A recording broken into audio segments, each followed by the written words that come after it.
على المغرب، المغرب يجلدهم نروح النهائي نفوز ان شاء الله.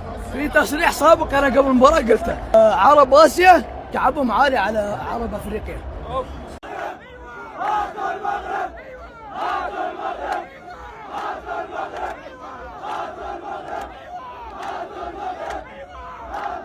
الانجاز تاعكم انكم ربحتونا، والله الانجاز تاعكم انكم ربحتونا.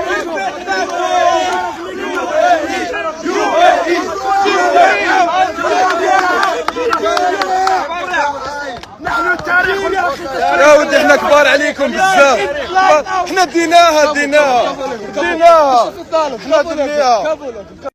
نروح نشجع المروك سكارة في الامارات. اوكي ندير على خمامك، نديروا على خمامك. انا اليوم شكون شجعت؟ الجزائر. شكون خسرت؟ الجزائر. تخيل معايا نزيد نروح نشوف المروك ونشجعهم يزيدوا يخسروا، هكا نولي رابح العيب لزوج شعوب الجزائريين راهم قاع يسبوا فيا اليوم، زيد المروك للغدوه. لا خويا، لا شوفوا لنا بلان واحد اخر الله يحفظكم. انا بشيل الكاس وبروح ابو ظبي. ضامن الفوز على المغرب؟ المغرب مشروب فنجان. مشروب؟ الجزائر اخطر من المغرب، الجزائر اخطر من المغرب. انا دام طلعت القوي فالضعيف اقدر له. مرحبا بابا. مشروب فنجان للمغرب؟ المغرب امير حمد الله وربعه في الجيب، تحداهم اتحداهم على الشنب.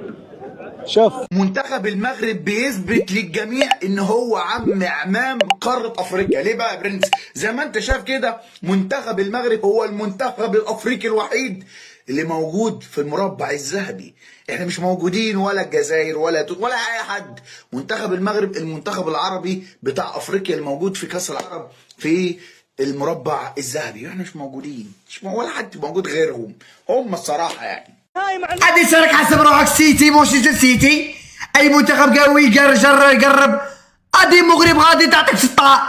المغرب اطهرونا في الله يرحم والديكم. هذا حسب روحه باللي غادي يربح كوب دافري، كوب بضرب.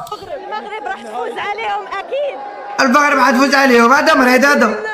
فوز يعني فوز، ما في شيء مستحيل. ودير على السيطات هذا وقيلا حسب روحه وقيلا مانشستر سيتي. هادي ربحت بالغش مالك، غادي تحكمك المغرب غادي هضرونا معاه هضروا المغاربه.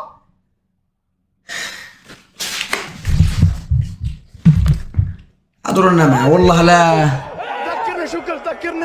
ذكر عرب اسيا كعبهم عالي على عرب افريقيا. عرب اسيا على عرب افريقيا. تضحك ها؟ شغل انت الهضره اللي قلتها وحسيت فيها الشك.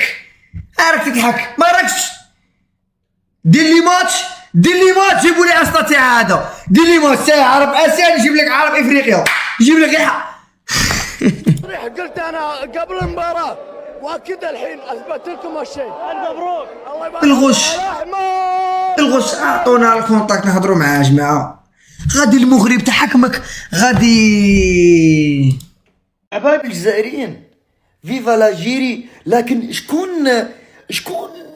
تفكروا؟ شكون الواحد عنده عقل ليزي يطلع ويتكلم ها؟ حبايب والله حب كبير. بس انا استغرب يعني في بعض من الجمهور او اغلب الجمهور الجزائري بعد الخروج من امام المنتخب الاماراتي يتحدث بالتحكيم. يا رجل باوع، لا باوع حقت العراق. يا رجل شوف هكا شكون تقول التحكيم؟ ركلة جزاء واضحة للمنتخب الاماراتي في الدقيقة الأخيرة، واضحة وصريحة. أشرف مخادمة مدري أدهم مخادمة كذا سكب لها ووداك خلاك تروح لركلات الجزاء. المفروض المنتخب الاماراتي له ركلة جزاء ومنهي المباراة من دون ما توصل ركلات الجزاء. كنت تكلموا عن التحكيم. لكن على الرغم من هذا كله والله العظيم الجمهور الجزائري له نكهته الخاصة، له لذته، له تواجده، متعته في البطولة، الجمهور اللي نشوفهم. فما تروحوش ابقوش يعني ما ودنا نفقدكم. الواحد يرتاح كي يكون معاكم. يا اخي اقسم بالله وجودكم زوين وجودكم والله العظيم وجودكم زوين بزاف يعني. ما ايش قاعد تقول؟ خلاص هارد لكم معوضين خير يا محاربين الصحراء. نشوفكم على خير ان شاء الله في المباريات القادمه، والتوفيق لكم في مبارياتكم القادمه. الشعب الجزائري مالكم دورتوها دراما البكا خسرنا، حنا خسرنا بالعاني. واه اروح نفهمك على اول سبب خسرنا على جالها بالعاني، هو حنا بينا الكوب دافريك، كاس العرب شنديرو بها، حنا حامل اللقب، بينا هادو ثلاثه يلحقوا على الكوب دافريك باسكو غادي تبدا راه على الابواب، سيبو كفاو وفاو، كنا نلعبوا حتى للنهائي ما يلعبوش هادو ثلاثه، فاهم؟ زيد كم السبب الثاني خوفا من الفتنه، ما بغيناش نصطدموا بالمنتخب المغربي الشقيق، باسكو رانا غايه اللي بدات تسقم بيناتنا، رانا خرجنا من الدروك باش نشجعوهم ضد هادو الخنازير البرازيل. السبب الثالث شكون يوصل مصر وتونس والسودان لافريقيا؟ حنايا بالخطوط الجويه الجزائريه. لا دبرت لكم سبب ثالث، هو باللي حنا عرب افريقيا خرجنا كاع وخلينا المغرب وحيده من عرب افريقيا، باش نبينوا لهم بلي عرب افريقيا وحده ضد ثلاثه عرب اسيا، ما غاديش يقدوا لنا، المغرب غادي تديها، المغاربه ديروها تاع رجال، فزعونا تكشفوناش، رانا 50 مليون في 50 مليون بنادم في ايكيب وحده، كيفاش نخسروا؟ نورمال ما يخلعوكمش يهضروا بالاسبانيوليه وكاع، نتوما ثاني تهضروا اسبانيوليه تقدوا لهم. المغرب والله لا تاكلهم وغادي تربحهم ايزي، ماشي بغباء بوقره، ماشي من الدقيقه 60 هو يحاول يروحوا بينالتيات، لا المغرب تدخل دوميني الماتش تربح في 90 دقيقه وتخرج. وما زالنا حنا حاملين اللقب، ان شاء الله المروك تحمل اللقب وتقعد غير بيناتنا، لاجيري مروك لاجيري، ويموتوا بالقنطه هذوك خنازير الخليج ابلع.